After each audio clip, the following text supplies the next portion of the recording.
Welcome to Jake's VR, everyone. My name is Jake, and there are some really awesome virtual reality news stories this week. This is my brand new weekly video series where I want to cover in one place at one time the biggest VR tech news of each and every week. Now, in today's VR Roundup, we'll hit on 5 promising new VR games coming out in 2020. We'll talk about the Teslasuit's brand new haptic feedback VR glove and a brand new VR headset announcement and much more. So let's get right into it with 5 incredible looking VR games coming in 2020. From the return of a historic franchise to ambitious new originals, 2020 is shaping up to be one hell of a year for VR gaming. This first game is not going to disappoint.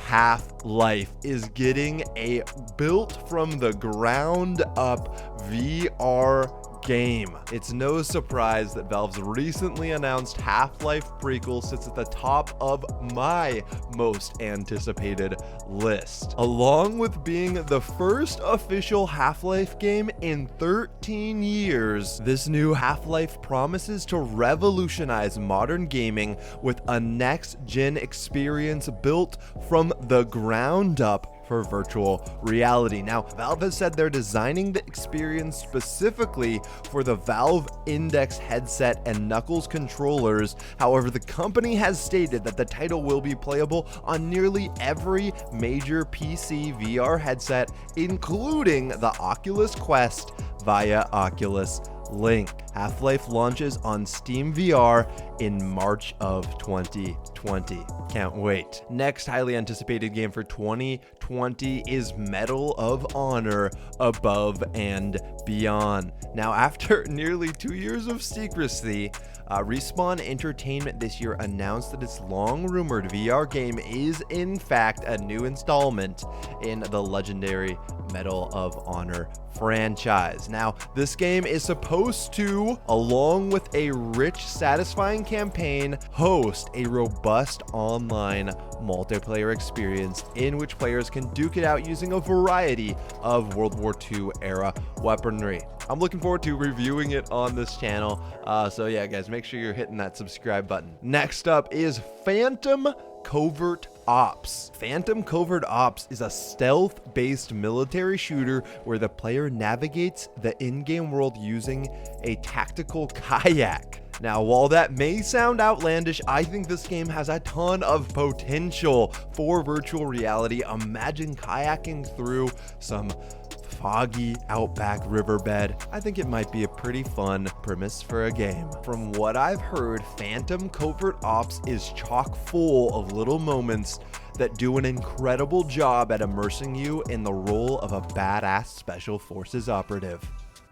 The fourth game that I'm excited about coming out in 2020 is coming out in January, so your wait is not long. It is The Walking Dead: Saints and Sinners. It is a massive open world environment with robust weapons and item crafting, a complex dialogue system, and these are just a handful of the many features that are going to be included in Skydance Interactive's upcoming survival horror VR RPG.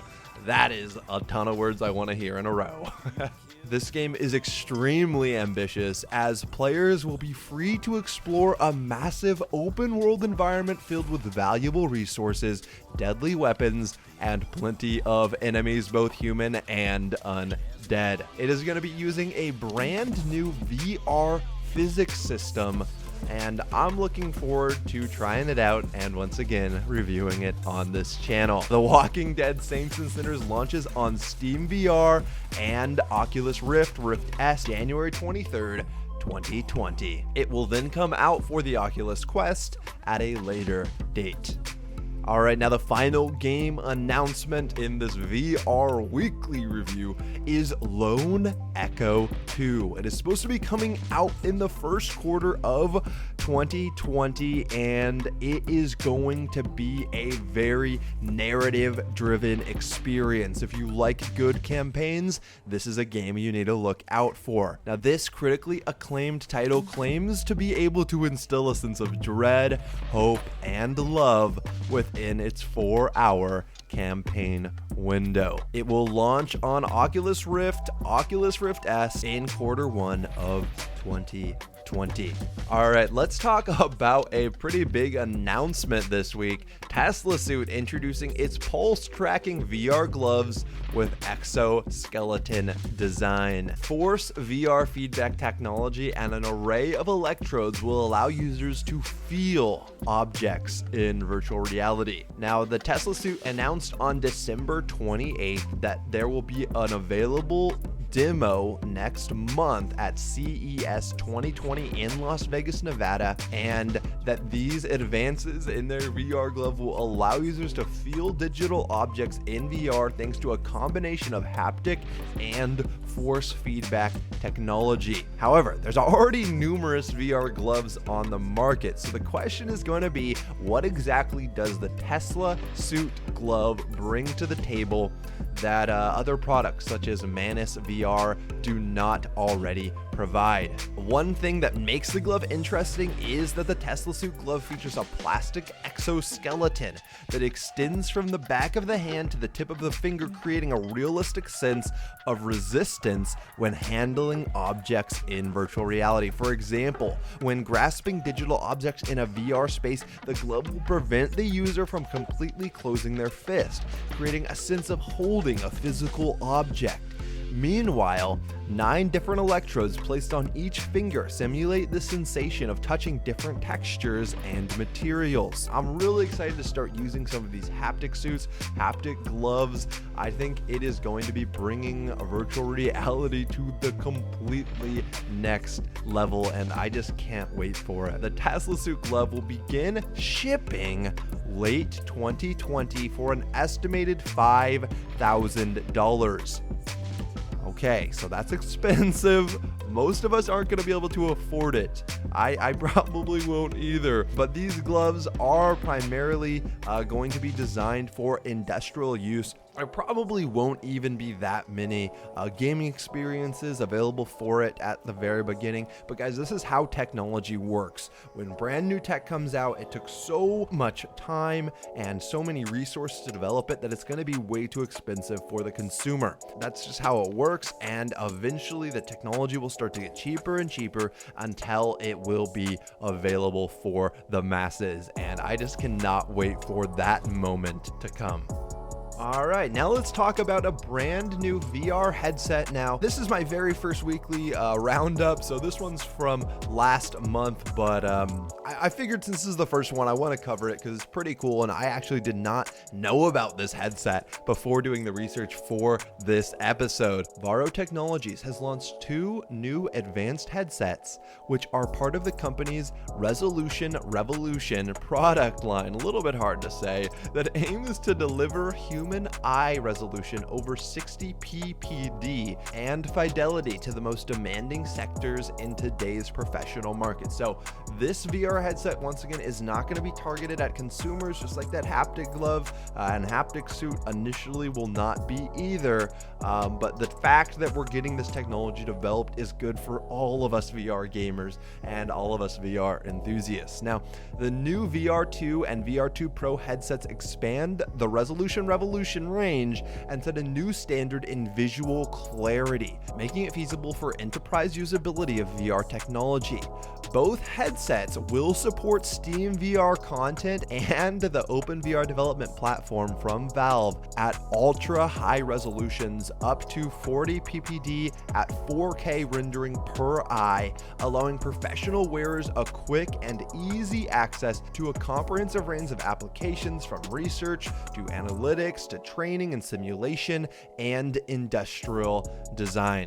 All right, now let's talk about a new little quality of life update from Mozilla Firefox's VR browser. It's a pretty good VR browser. Honestly, there's a few good ones right now. I haven't quite decided which VR browser I like the best. However, if you guys have not yet browsed the internet in virtual reality, there are some cool virtual websites.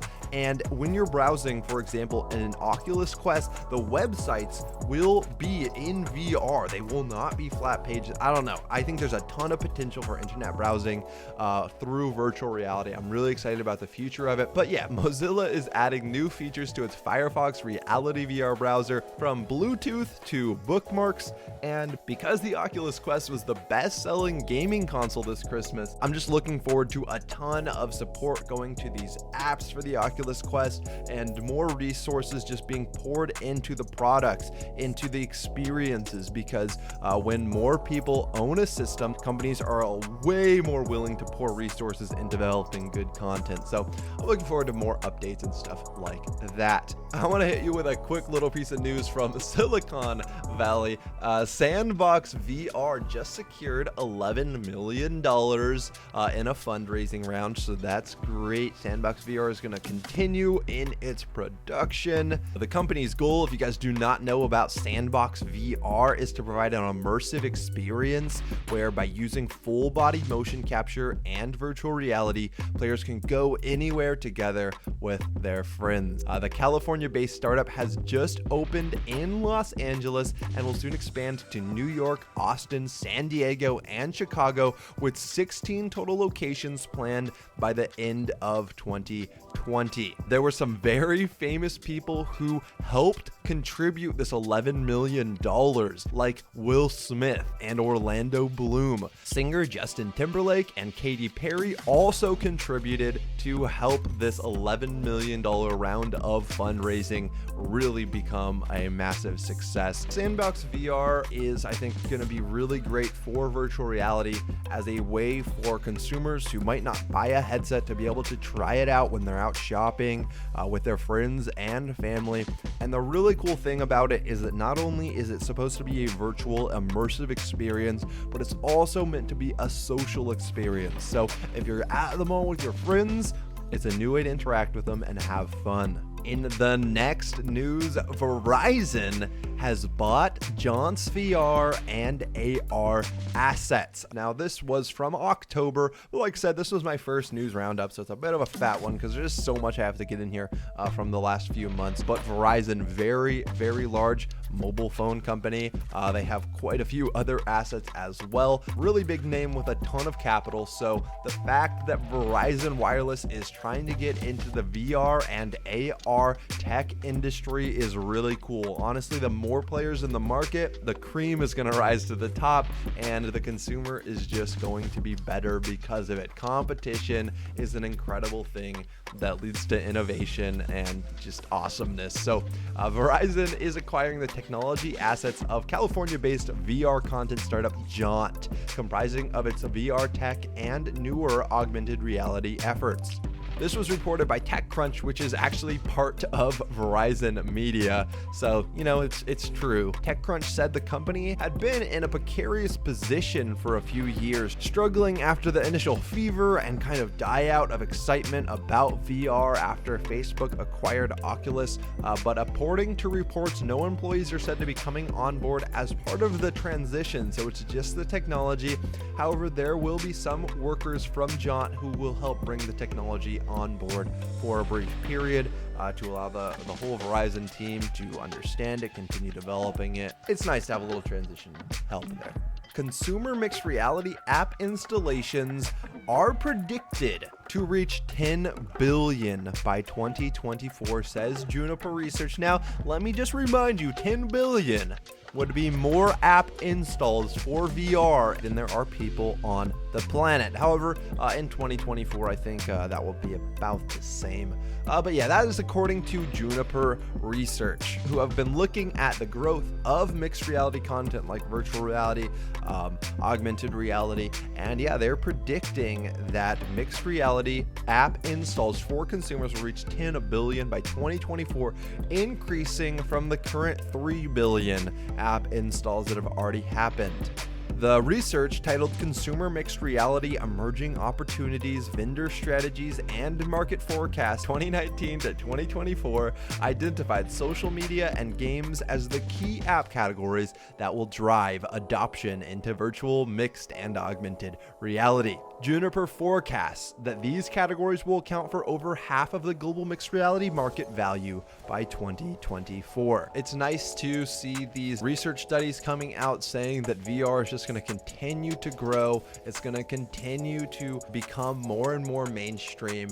And that leads me to the final article of today's VR News Roundup, which is that VR headsets are predicted to hit critical mass at a $199 price point. And that is according to a new study. So to put that in other words, it pretty much just means this study found that once you can buy, for example, the Oculus Quest or a VR headset of that quality for $199 instead of $400, that is when VR is going to hit critical mass. That is when swarms of consumers are going to start buying VR products. And if you are a VR developer, all I gotta say is keep on keeping on, because I really believe the consumers are gonna start catching up. People are gonna start realizing how cool virtual reality is, and they're gonna be hopping into VR in swarms.